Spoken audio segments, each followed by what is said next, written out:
Hi you guys, my name is Jesus and today I'm actually going to show you guys on how to solve 4x, how to solve these linear equations, and try to make it as simple as I can, and hopefully get you guys to like math. Now, I'm going to go ahead and link a book down below, and it is going to be page 111, so feel free to go ahead and follow along, and just get more practice in general, because that's the only way you can actually get good at math, just keep practicing on your own. So, I'm going to try and just jump right into it like you guys see here. I'm just going to go ahead and rewrite it. And the whole point is solving for these little guys. I don't want to make a lot of assumptions, but I'm pretty sure you guys know. Let me tell you where a lot of people are going to make a common mistake. Right here. You're going to do this first. If you guys thought this was the first step, you're actually wrong. It's okay. I'm here to help you guys out. So what I'm going to do first is actually, if you guys didn't follow along, all I did was I distribute this 8 inside the parentheses. Okay, we're both on track. So bring down the -4, and we're going to do the same thing over here. Now, something really interesting, you guys, is we have an x here, we have an x here. If we look at the other, let's just change the color to, I don't know, blue. We see that these are numbers, just normal numbers, and it would kind of help if I bring the equal sign down. Now, what I'm going to go ahead and do is combine the like terms. It doesn't matter if you do left or right first. I'm going to go ahead and just do left because it's just the way I usually do things left to right. Now, here is going to be -10. We're going to have 15x. We do see that we have an x here. We do have an x there. So how do we go by solving for x? In this case, is we're going to go ahead and isolate the variable. In this case, we can subtract 15x. Or in this case, we can subtract 8x to this side or this to this side. It doesn't matter, and that's why I really like algebra. There's many ways to do a problem like this. I personally want to do the 8x, and let me go ahead and explain why. If I were to do minus 15x over here, minus 15x, I would end up with a negative on this side because 8 is less than 15. If you guys weren't able to follow along what I just said, ignore that, and let's just do the minus 8x. It's just easier for me, and I think it'd be easier for you guys as well to work with positives. But then again, it's just me. I'm going to go ahead and add the 10. And this is what I mean. See how 52 is much larger than 10? By almost 5. I mean, a little bit over 5 times, I guess. So we're going to end up with the -42. 7x. We divide. Because the inverse of multiplication, the 7 is being multiplied the x. So these are just different ways of writing multiplications, you guys. In case you guys didn't know, like I said, I don't want to make assumption to many things because I'm here to help you guys out with math. So we get that x. Oops, that is really ugly. The x is equal to -6. Okay, you showed us how to solve for x. Now, how do we know that what you're telling us is right? Before I actually show you guys that, if you guys see this, you see how it makes an upside down pyramid? That's the best way to stay organized with your work. To be able to write horizontally, not vertically, just because a lot of things can get lost when oh my gosh, let me say that again. It's much better to write vertically, like this, than horizontally. Why? Because when you get something like this, and you just write another equal, let me rewrite that. You write another equal sign over here, another equal sign over, it just gets hella messy. So let's just keep going and keep it this way, you guys. It's just proper math etiquette, I guess we can say. Now, let me zoom in a little bit. What we're going to go ahead and do is plug in the x into this equation.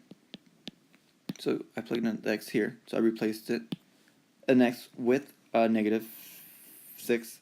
And let's go ahead and just keep going. What's wrong with my pencil? There we go. And -6 -2. And did I make a mistake? And yes, I did. So there we go. Now, see how parentheses are very, very critical, you guys? If you guys can see what I added, I just added this parenthesis right there. Okay?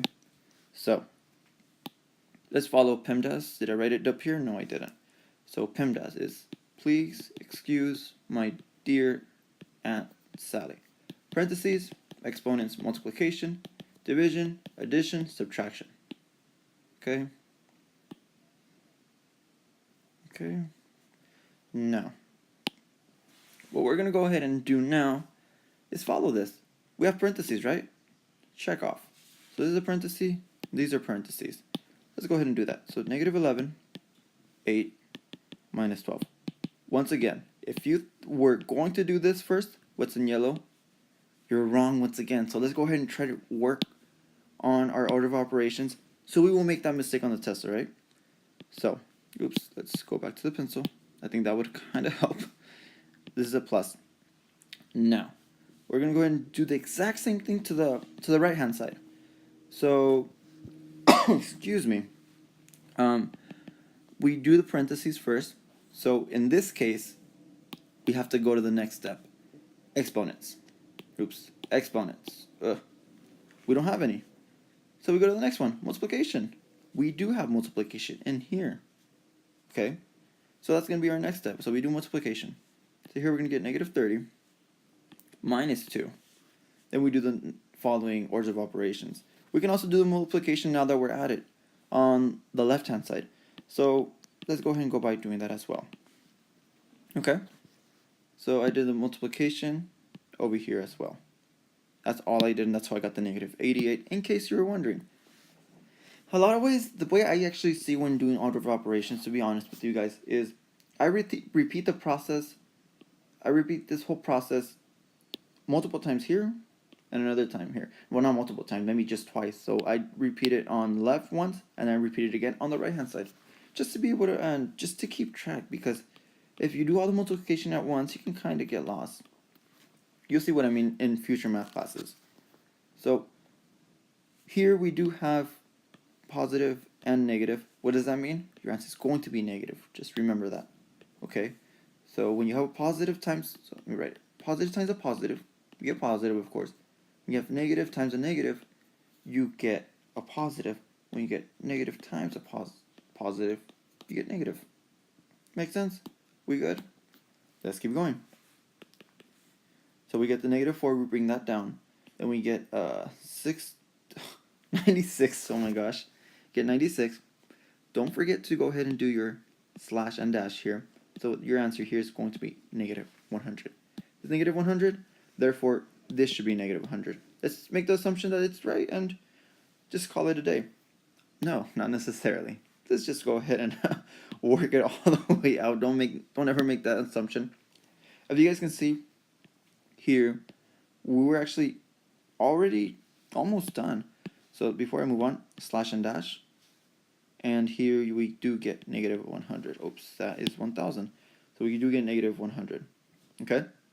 Negative 100 here, negative 100 here. Let's erase this one because it's bugging me. Therefore, it checks. And what does that mean? All that it means is it's true. Let's say you might get cases like this. Let's say this was, I don't know, 90, negative 90, and this is 100. Just make sure to check your algebra before make any assumptions.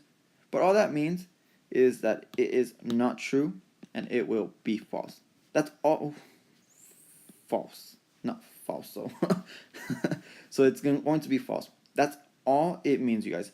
So I really hope this basic linear equation, solving for x, whatever you want to go ahead and call it, helped you guys.